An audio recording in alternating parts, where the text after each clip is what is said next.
नमस्कार, स्वागत है आप सभी का डीडी न्यूज में। आपके साथ मैं हूं संध्या शर्मा। आइए बुलेटिन की शुरुआत करें हेडलाइंस के साथ। शीतकालीन पर्यटन को बढ़ावा देने प्रधानमंत्री नरेंद्र मोदी आज उत्तराखंड के दौरे पर। मुखवा में मां गंगा का करेंगे दर्शन पूजन, पैदल यात्रा और बाइक रैली को दिखाएंगे हरी झंडी। हर्षिल में होगी जनसभा।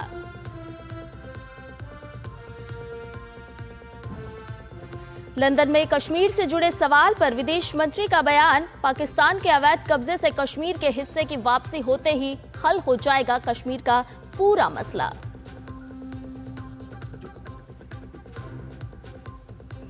पंजाब में सरकार और किसान आमने सामने, चंडीगढ़ कूच कर रहे किसानों पर सख्ती। जगह जगह किसानों का प्रदर्शन, जाम के कारण लोगों की बढ़ी परेशानी।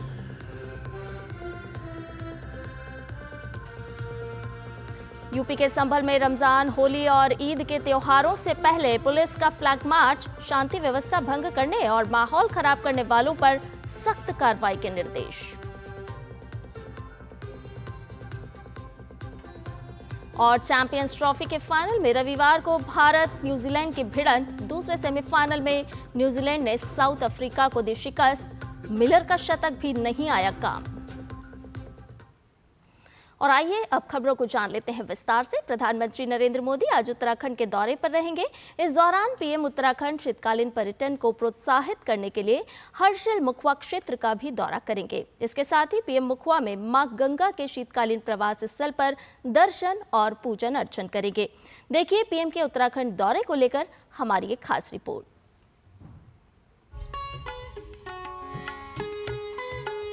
गंगा घाटी का सीमांत टकनौर क्षेत्र ऐतिहासिक क्षण का साक्षी बनने जा रहा है। यहाँ के लोगों को प्रधानमंत्री नरेंद्र मोदी का बेसब्री से इंतजार है।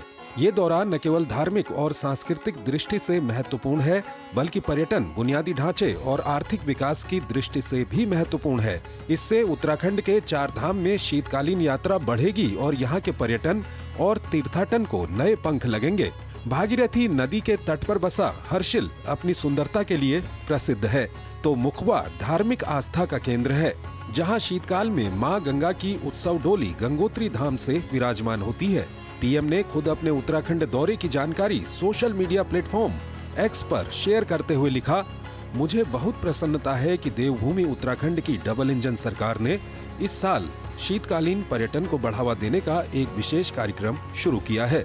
इससे जहां धार्मिक पर्यटन को प्रोत्साहन मिल रहा है, वहीं होम स्टे सहित कई स्थानीय व्यवसायों को भी फलने फूलने के अवसर प्राप्त हो रहे हैं। अपने दूसरे पोस्ट में प्रधानमंत्री ने लिखा कि मुखवा में पतित पावनी मां गंगा के शीतकालीन प्रवास स्थल के दर्शन को लेकर मैं बहुत उत्सुक हूं। ये पावन स्थल अपने आध्यात्मिक महात्म्य और अद्भुत सौंदर्य के लिए दुनिया भर में प्रसिद्ध है। इतना ही नहीं, ये विरासत भी और विकास भी के हमारे संकल्प का एक अनुपम उदाहरण है। प्रधानमंत्री मोदी ने राज्य में पर्यटन को सशक्त करने की अपनी प्रतिबद्धता का जिक्र भी किया। उन्होंने लिखा, देवभूमि उत्तराखंड में पर्यटन को बढ़ावा देकर राज्य की अर्थव्यवस्था को और सशक्त बनाने के लिए हम प्रतिबद्ध हैं। इसी कड़ी में गुरुवार सुबह करीब 9:30 बजे मुखवा में मां गंगा की पूजा अर्चना का सौभाग्य मिलेगा। इसके बाद हर्षिल में अपने परिवारजनों से संवाद करूंगा। पीएम मोदी सुबह करीब 9:30 बजे मुखवा में मां गंगा के शीतकालीन प्रवास स्थल पर दर्शन और पूजा अर्चना करेंगे। सुबह करीब 10:40 पर वो एक पैदल यात्रा और बाइक रैली को हरी झंडी दिखाएंगे। वो हर्षिल में एक सार्वजनिक समारोह में जनसमूह को संबोधित भी करेंगे। सरकार ने इस साल शीतकालीन पर्यटन कार्यक्रम शुरू किया है। हजारों श्रद्धालु पहले ही गंगोत्री, यमुनोत्री, केदारनाथ और बद्रीनाथ के शीतकालीन स्थलों की यात्रा कर चुके हैं। इस कार्यक्रम का उद्देश्य धार्मिक पर्यटन को बढ़ावा देना और स्थानीय अर्थव्यवस्था, होम स्टे सहित पर्यटन व्यवसाय को बढ़ावा देना है। हम बहुत ही खुशी हैं, हम सब लोग बिल्कुल ललायत हैं कि मोदी जी पधारें। उनका बहुत बहुत स्वागत। प्रधानमंत्री नरेंद्र मोदी के गंगा के शीतकालीन प्रवास, मुखवा और हर्षिल के प्रस्तावित दौरे से भागीरथी घाटी के दर्जनों गांवों के लोग बहुत खुश नजर आ रहे हैं। वहीं उत्तराखंड के मुख्यमंत्री पुष्कर सिंह धामी ने भी पीएम मोदी के दौरे को लेकर खुशी व्यक्त की। ये हमारे लिए बहुत बड़ा समृद्धि का कारण बनेगा, इकोनॉमी को एकदम से बूस्ट करेगा। जो 6 माह शीतकाल में जो हमारे दुकानदारों की दुकानें बिना व्यापार के रहती थी, टैक्सी वालों की, गाइड करने वालों की, अनेक प्रकार से जो यात्रा से जुड़े हुए, अब उनको पूरे 12 महीने आने वाले समय में काम मिलेगा। प्रधानमंत्री के विशेष दौरे का उद्देश्य 4 धाम में शीतकालीन यात्रा को बढ़ावा देना है। प्रधानमंत्री नरेंद्र मोदी का मां गंगा के शीतकालीन प्रवास मुखवा व हर्षिल का दौरा खास इस लिहाज से भी है कि पीएम के आने से बद्री केदारनाथ धाम की तर्ज पर गंगोत्री यमुनोत्री तीर्थ धाम के विस्तारीकरण के लिए लगभग 2000 करोड़ रुपए की सौगात की संभावना है। साथ ही क्षेत्र में जनहित से जुड़ी योजनाओं के लिए पीएम से काफी उम्मीदें हैं, जिससे यहाँ के तीर्थाटन और पर्यटन को बढ़ावा मिलेगा। Bureau report, DD news. और प्रधानमंत्री की इस यात्रा को लेकर हर्षिल के स्थानीय ग्रामीणों में खासा उत्साह दिखाई दे रहा है। ग्रामीणों ने कहा कि प्रधानमंत्री नरेंद्र मोदी के दौरे से क्षेत्र के धार्मिक पर्यटन, स्थानीय अर्थव्यवस्था और होम स्टे सहित पर्यटन व्यवसाय को बढ़ावा मिलेगा। प्रधानमंत्री नरेंद्र मोदी अपने 1 दिवसीय दौरे पर उत्तराखंड आ रहे हैं, जहां वो सबसे पहले मुखवा मंदिर में आएंगे, जो मां गंगा का मुखवा मंदिर है। यहां पर हमारे साथ स्थानीय लोग हैं और काफी उत्साहित हैं, जोश है उनको प्रधानमंत्री की इस यात्रा को लेकर के। आइए इनसे सीधा बात करते हैं। सर, प्रधानमंत्री यहाँ मुखवा मंदिर में आएंगे, कितना उत्साह, कितना जोश आप लोगों में है? हमें बहुत बड़ा गर्व है कि हमारे देश के तेजस्वी प्रधानमंत्री हमारे ग्राम मुखवा में शीतकालीन प्रवास मुखीमठ में पधार रहे हैं। हमें, हमारे गांव को इसमें बहुत खुशी है और बड़े हर्ष उल्लास के साथ हम कल माननीय प्रधानमंत्री जी का स्वागत करेंगे। माननीय नरेंद्र भाई मोदी जी पधार रहे हैं और हमारे द्वारा उनका पूजा अर्चना की पूरी व्यवस्था की गई है। मां भगवती गंगा की पूजा सिरचुक से करेंगे। जब हमारे यशस्वी प्रधानमंत्री जी हमारे मुखवा गांव में आएंगे तो हम सब लोग उनके स्वागत के लिए तैयार है। और उनके आने से जब वो यहाँ से पूरे देश को और पूरे विश्व को संबोधित करेंगे तो अवश्य यहाँ पर पूरे पर्यटक और धार्मिक दृष्टि से जो भी दर्शन करने के लिए यहाँ पे आएंगे तो अवश्य लोग यहाँ पे आएंगे और मुखवा का चौमुखी विकास होगा। हमको इससे बड़ी खुशी कुछ नहीं है। सब लोग, हम लोगों का उत्साह है कि मोदी जी आए, हम लोगों का मार्गदर्शन करें, हमारा रोजगार बढ़े। हम समस्त ग्रामवासी, यहाँ के तीर्थ पुरोहित, हम लोग जो आंखें देख रहे, जैसा एक सपना होता है कि हमारे गांव में प्रधानमंत्री जी आ रहे हैं, एक सपने के समान हम देख रहे हैं कि हमारे वहाँ इतनी खुशी है कि हम इस बात का व्याख्या नहीं कर सकते आपसे। तो ये थे तमाम जो है मुखवा गांव के लोग, जिनका कहना है कि प्रधानमंत्री के यहाँ आने से निश्चित तौर से इन लोगों की में उत्साह है, जोश है और कहीं ना कहीं जो साहसिक पर्यटक है और साथ ही शीतकालीन यात्रा को बढ़ावा मिलेगा, जिससे यहाँ के नौजवानों को भी रोजगार मिलेगा।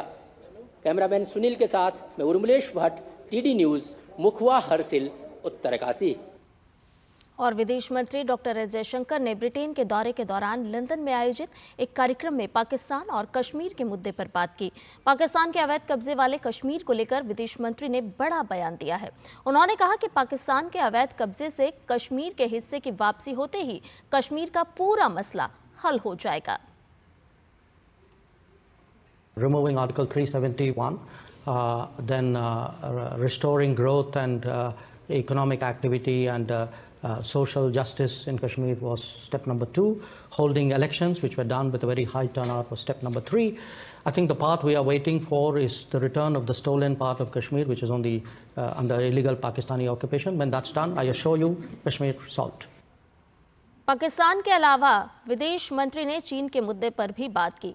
भारत के साथ चीन के रिश्ते और बॉर्डर को लेकर किए गए सवाल का जवाब देते हुए डॉक्टर एस जयशंकर ने कहा कि अगर दोनों देशों की सीमा स्थिर है तो ये अनिवार्य रूप से हमारे संबंधों के विकास और दिशा को प्रभावित करेगा। So the challenge is this, that when any country rises, its balances with the world and with its neighbors obviously change. Now, when two countries of this size, this history, this complexity, this consequence rise broadly in parallel, and obviously they have an interplay with each other, I think the issue is how do you create stable equilibriums and then transition into the next set of equilibriums, the next phase of equilibriums. And we want a stable relationship being the challenge in the relationship. And obviously, for us, because of the border, for us, the management of the border, the assumption for the last 40 years has been that there must be peace and tranquility in the border areas if the relationship is to grow. If the border is unstable or is not peaceful or is not tranquil, obviously it will have consequences on the growth and direction of the relationship. और पंजाब के मुख्यमंत्री भगवंत मान और किसानों के बीच तनाव लगातार बढ़ता जा रहा है। पंजाब पुलिस ने बुधवार को संयुक्त किसान मोर्चा के चंडीगढ़ कूच करने के प्रयास को विफल कर दिया। किसानों ने जब चंडीगढ़ जाने का प्रयास किया तो पुलिस ने बलपूर्वक रोक लिया, जिसके बाद गुस्साए किसान चंडीगढ़ के रास्तों पर बैठ गए और वहीं धरना शुरू कर दिया।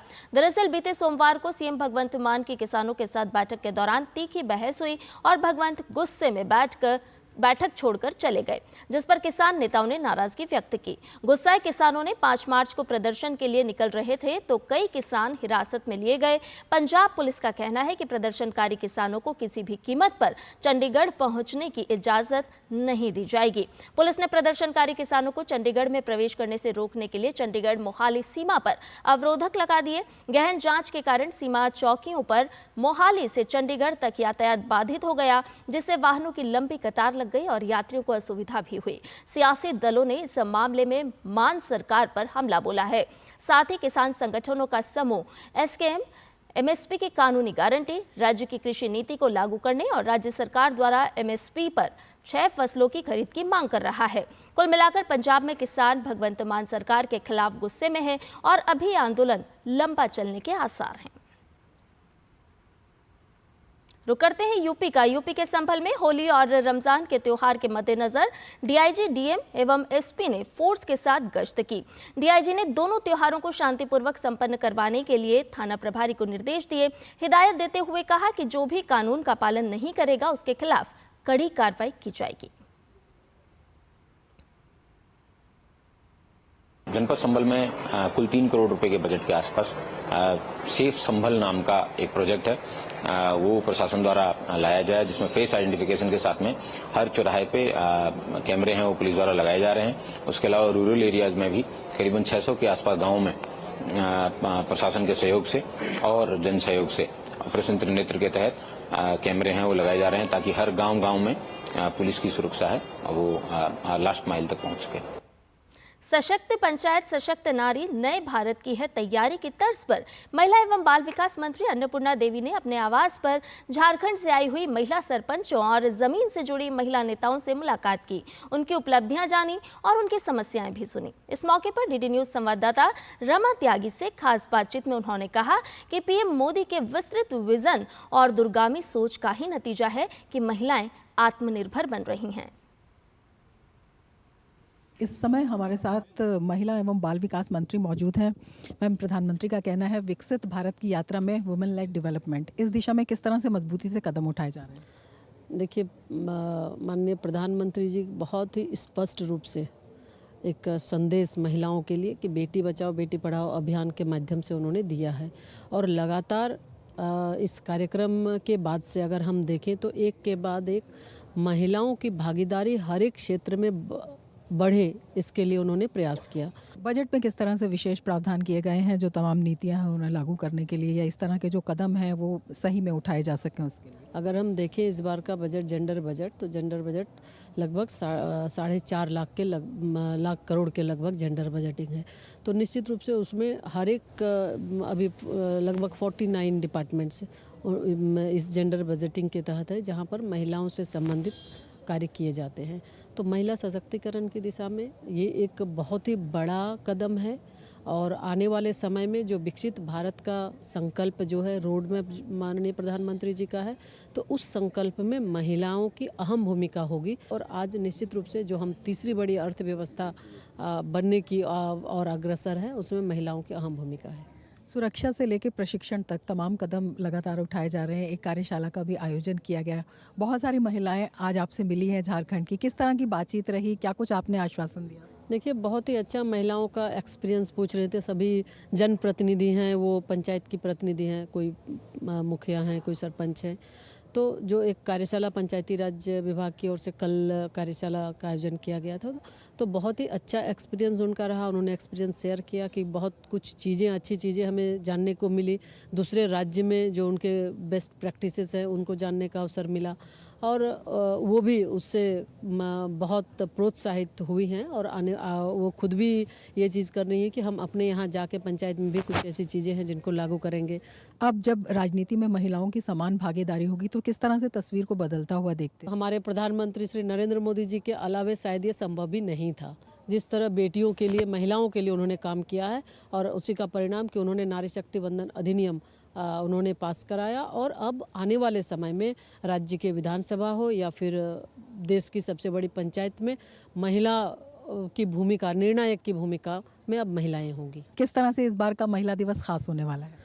अंतर्राष्ट्रीय महिला दिवस के अवसर पर सबसे पहले तो शुभकामना, और हम उनसे ये कहना चाहेंगे कि जहाँ कहीं भी अवसर मिले आप काम करें, आगे बढ़ें, और हमारी ये शुभकामना है। और निश्चित रूप से सरकार बहुत ही पारदर्शिता के साथ और काफ़ी आगे बढ़कर महिलाओं को आगे बढ़ाने के लिए काम भी कर रही है, उस तरह की योजनाएं भी बना रही है। तो तीनों ही देवी का रूप महिला ही है, इसलिए आप आगे बढ़कर काम करें।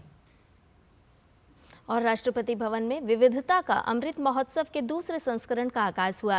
राष्ट्रपति द्रौपदी मुर्मू ने इस महोत्सव का उद्घाटन किया। इस दौरान रंगारंग कार्यक्रम भी आयोजित किया गया। ये महोत्सव 6 से 9 मार्च तक सुबह 10 बजे से रात 8 बजे तक जनता के लिए खुला रहेगा। इस वर्ष का आयोजन दक्षिण भारत पर केंद्रित है। इस महोत्सव में आए कलाकारों से बातचीत की हमारे संवाददाता मुकेश शुक्ला ने।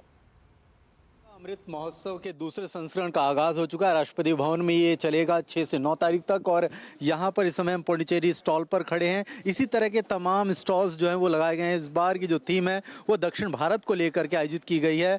किस तरह का रहने वाला है ये पूरा का पूरा महोत्सव? पौंडीचेरी के लोग हैं और ये नेशनल आर्टिस्ट भी हैं, अवार्डीज भी हैं। शुरुआत करेंगे, किस तरह से आप देख रहे हैं इस बार आप लोगों को यहाँ आने का मौका मिला है? कैसा क्राउड आप यहाँ पर एक्सपेक्ट कर रहे हैं? This program, the very prestigious program, this is Rashtrapati Bhavan mein. This Pondicherry se 32 artisans coming. Pondicherry Tourism Department organized है. This program very special program. This program economic coming. This wealth in India. This Bharati बोल गया, and Abdul Kalam बोल गया. This Vajpayee बोल गया. This Modi ji make in India. This making the very important this program. This J craft paper mache, these items always this paper mache बनाते हैं.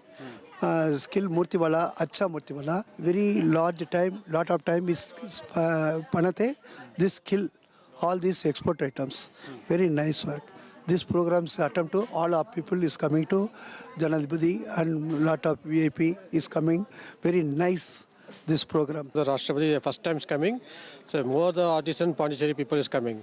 So very my senior craft persons. There is a very interesting my place. The Pondicherry all the craft person outside is coming. Main important for my master craft person. The so many also. कि यहाँ के artesian, यहाँ का व्यंजन, यहाँ का जो art and craft है सब यहाँ, और वो भी राष्ट्रपति भवन में ऐसा मौका मिलना, we are grateful to the president of India for giving this opportunity, and I am sure कि इससे जो भी हमारे कारीगर हैं, आर्टिजन्स हैं, उनको बहुत ही मोटिवेशन मिलेगा और बहुत ही और भी ऑर्डर्स मिलेंगे, फाइनेंशियल सपोर्ट भी मिलेगा. We are thanking everybody for making this opportunity for all the states. Thank you, धन्यवाद. बहुत बहुत शुक्रिया हमसे बातचीत करने के लिए. जो तमाम आर्टिस्ट हैं जो इस बार के इस महोत्सव में शामिल हो रहे हैं और उसको चार चांद लगा रहे हैं. यहाँ पर कर्नाटक, केरल, पौंडीचेरी, आंध्र प्रदेश तमाम स्टॉल्स हैं, और आने वाले दिनों में जो 9 तारीख तक ये पूरा का पूरा महोत्सव चलेगा, एक्सपेक्ट कर रहे हैं ये लोग कि एक अच्छी सेल होगी, और अपने जो आर्टिस्ट हैं इन्होंने जो भी अपनी चीज़ें बनाई हैं ये पब्लिक के सामने रखेंगे और वो ज़रूर इसे अप्रिशिएट करेंगे. कैमरा संजीव के साथ मैं मुकेश शुक्ला, DD न्यूज़ दिल्ली. और राजस्थान इंटरनेशनल सेंटर में आयोजित 12वें रीजनल 3R और circular economy forum in Asia and the Pacific का समापन जयपुर डिक्लेरेशन की घोषणा के साथ हुआ. इस फोरम में 35 देश के 1000 से ज्यादा प्रतिनिधियों ने हिस्सा लिया और सर्कुलर इकोनॉमी को बढ़ावा देने के तरीकों पर चर्चा की. फोरम के आखिरी दिन जयपुर डिक्लेरेशन को अपनाया गया, जो अगले 10 साल के लिए एशिया प्रशांत क्षेत्र में सर्कुलर इकोनॉमी को आगे बढ़ाने की रूपरेखा होगी. इसमें कचरा प्रबंधन, रिसाइकलिंग, ग्रीन टेक्नोलॉजी और सस्टेनेबल डेवलपमेंट के लिए नई योजनाओं पर जोर दिया गया है. फोरम के पहले दिन केंद्रीय मंत्री मनोहर लाल खट्टर की अध्यक्षता में CITIIS 2.0 की साइनिंग सेरेमनी हुई. इसमें 1800 करोड़ रुपए की लागत से 18 शहरों को सुपर क्लीन सिटी बनाने की घोषणा की गई. फोरम के दूसरे दिन केंद्रीय वन एवं पर्यावरण मंत्री भूपेंद्र यादव ने कहा कि भारत में 2050 तक सर्कुलर इकोनॉमी से 1 करोड़ नई नौकरियां पैदा की जाएंगी। फोरम के समापन सत्र में केंद्रीय राज्य मंत्री तोखन साहू, राजस्थान के यूडीएच मंत्री झाबर सिंह खर्रा समेत कई देशों के प्रतिनिधि शामिल हुए। भारत ने दूसरी बार इस फोरम की मेजबानी की। सिटीज 2.0 में हमारे इस शहर जयपुर और उदयपुर सम्मिलित है। राजस्थान के दोनों शहरों को इसका लाभ मिलेगा। आने वाले समय में उसका परिणाम अच्छा रहेगा।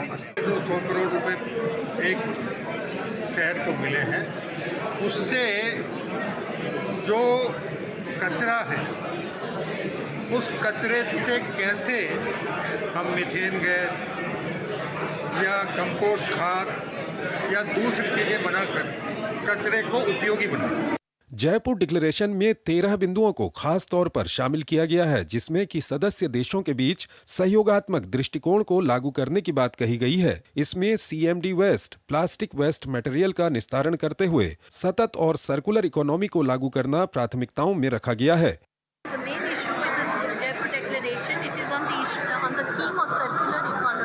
Because we know that we have to improve resource efficiency, we have to have sustainable production and consumption, we have to also minimize the carbon footprint of many sectors, and for that circularity is very important. So this is really a platform, it's a declaration where you're bringing together different stakeholders so that they can actually rally around circularity in all their different areas. This document has actually 3 parts. The goals part, various goals, 13 goals, and also a number of suggestions, the guiding suggestions, how the countries can implement some of the goals. And if you see some of the goals, there are some economic instruments, there are some penalties, there are some the legal instruments. It depends on how the countries will implement all these things. 2030 के SDG के लक्ष्य को हासिल करने के लिए ये conference महत्वपूर्ण भूमिका अदा करेगी। जयपुर डिक्लेरेशन को अपनाने के बाद उम्मीद की जानी चाहिए इसके सकारात्मक परिणाम सामने आएंगे। Bureau report, DD news.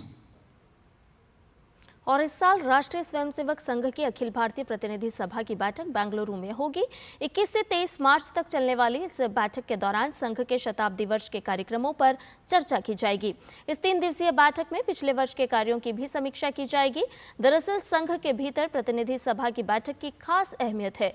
संघ की कार्य पद्धति में ये फैसला करने वाली सबसे बड़ी यूनिट है। हर वर्ष बैठक के दौरान महत्वपूर्ण निर्णय लिए जाते हैं। इस वर्ष के बैठक पर भी सबकी नजरें बनी हुई है। और अक्सर कहा जाता है कि जहां चाह वहां राह। यही बात त्रिपुरा के धलाई जिले में बोर्ड परीक्षा दे रहे 17 वर्षीय 10वीं कक्षा के छात्र पर भी लागू होती है। देखिए इस छात्र की प्रेरक कहानी डीडी न्यूज के अगरतला संवाददाता कुणाल शिंदे की इस खास रिपोर्ट में। त्रिपुरा में माध्यमिक शिक्षा बोर्ड की 10वीं कक्षा की परीक्षाएं चल रही हैं। सैकड़ों छात्र परीक्षा दे रहे हैं, लेकिन त्रिपुरा का छात्र रोमियो हुआंगख्वाल चर्चा का विषय बना हुआ है। रोमियो धलाई जिले के अंबासा कस्बे का कमला चारार स्कूल का छात्र है, जो अपने पैरों से पेपर हल करके परीक्षा दे रहा है। रोमियो 80% दिव्यांग है, जिस कारण वो हाथों से परीक्षा लिखने में असमर्थ है। अपनी इस कमजोरी को ताकत में बदलकर बिना विचलित हुए रोमियो ने बचपन में ही अपने पैरों से लिखने की कला सीख ली। वे पढ़ाई में वो अच्छा से ध्यान देता है। एक दिन स्कूल नहीं जाने से भी वो रोने लगता है। मैं स्कूल जाऊंगा बोल के जिद करता है। आजकल वो बहुत खुशी में ये एग्जाम देने जा रहे हैं। आज भी त्रिपुरा के डलबरी गेट हायर सेकेंडरी स्कूल में ही रोमियो अपनी कक्षा 10वीं की बोर्ड परीक्षा दे रहा है। रोमियो के इस जज्बे को देखकर स्कूल के सभी टीचरों सहित हर कोई दंग है। रोमियो बिना किसी की मदद के स्वतंत्र रूप से पैरों से ही उत्तर पुस्तिकाओं को पलटता है और पेपर हल करना जारी रखता है। अच्छे लड़का है, उनके लिए मैं चाहती हूँ उनका भविष्य उज्जवल ब्राइट होने के लिए, और भी जो चाहिए उनका वो सक्सेस करने के लिए हम लोग चाहते हैं। और हमारा स्कूल का जो मेरा सहकर्मी हो, सब लोगों का, सब टीचर का हम उनको सहायता करते हो। तो भगवान से मैं प्यार करती हो उनका लाइफ और भी ब्राइट होने के लिए। जहां लोग अपनी छोटी परेशानियों को देखकर ही घबरा जाते हैं, वहीं रोमियो की ये कहानी जहां चाह वहां राह वाली कहावत को पूरी तरह चरितार्थ करती है। कुणाल शिंदे की रिपोर्ट, डीडी न्यूज। और चैंपियंस ट्रॉफी के फाइनल में भिड़ने वाली दोनों टीमें अब तय हो चुकी हैं। भारतीय टीम का सामना न्यूजीलैंड की टीम से होगा। चैंपियंस ट्रॉफी 2025 का खिताब जीतने के लिए 9 मार्च को दुबई के मैदान में भारत और न्यूजीलैंड के बीच फाइनल मुकाबला खेला जाएगा। चैंपियंस ट्रॉफी के दूसरे सेमीफाइनल मुकाबले में न्यूजीलैंड ने दक्षिण अफ्रीका को हराकर फाइनल में जगह बनाई है। इससे पहले दुबई में खेले गए पहले सेमीफाइनल में भारतीय टीम ऑस्ट्रेलिया को हराकर चैंपियंस ट्रॉफी के फाइनल में पहुंची।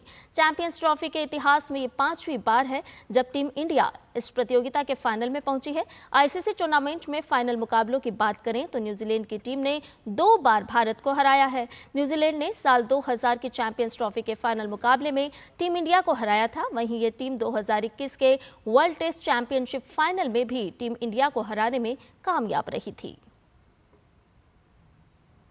और समाचार में फिलहाल इतना ही। मुझे दीजिए इजाजत। नमस्कार।